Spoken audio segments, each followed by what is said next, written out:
Yeah, I haven't done this one in a while.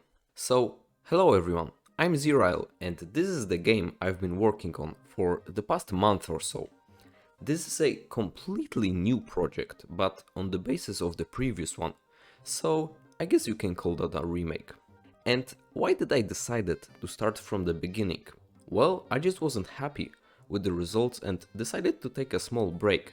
I did some other small projects, but always had this one in the back of my mind. This project is called Sphere Knight, and this is the 2.0 version of it. Yeah, it's not much, but I'm very happy with how it all looks, and I'm excited to work on it. Basically, it's a cute game about a sphere that wants to become a knight. But here's what's changed from the previous version. Previously, the main mechanic was that you would roll as a sphere. Wow, that's pretty cool and original, don't you think? So pretty boring, and I've been brainstorming and had a pretty crazy thought. Hmm, what if this dumbass had a bigger sword like Guts? And so I gave him the biggest sword, totally not stolen from Guts. And the main mechanic is that when you smack your sword, you get knocked back, depending on how much you charge the sword. You can use knockback to your advantage in a very simple combat, or use it for platforming. I know it's not something huge, but I'm not trying to make the best game of all time, but rather a small project that I would enjoy making and finishing. Before starting the actual development, I've played around with the procedural animations. It's a pretty cool concept, but I have not decided to use completely procedural animations and instead use the fixed animations and the things like inverse kinematics that would make them look better. First thing that I've done is making a player model. I decided to make him smooth and actually made a rig myself. In the previous project, the camera was fixed and it was very annoying, so I used Cinemachine to follow the player and to not clip through walls. For the player movement, I used a rigid body based movement system, because I already had in mind how I would do the sword knockback. And the time has come to make the animations. I added the inverse kinematics to player legs. Inverse kinematics is basically a system that simulates how real bones work and move when another was moved. The walking animation is moving the target object of legs inverse kinematics, and the inverse kinematics does the rest. Yeah, spaghetti, spaghetti, spaghetti.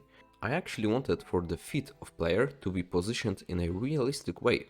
So, for example, on a slope, the feet would rotate in a direction of the slope and not just clip through them. I achieved that, but only when the player is standing still and the animation is not playing. I don't know how to override the animation, and I don't know if it's even possible, but I decided to move on and deal with it later. And for the main course, the sword charging slam knockback mechanic. It's pretty simple actually. First, I made a state machine for the sword, so the sword can be in idle state, and then it listens for the input, and charges the sword.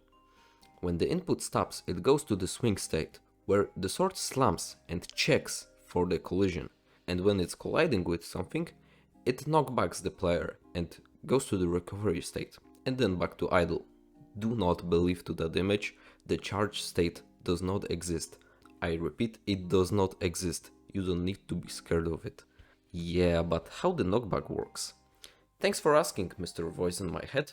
Basically, we take the opposite direction of the direction that the player is facing, and we just use this funny thing and it rotates the direction upwards by how much we charge the sword, and then we just add force to the player rigid body in this direction.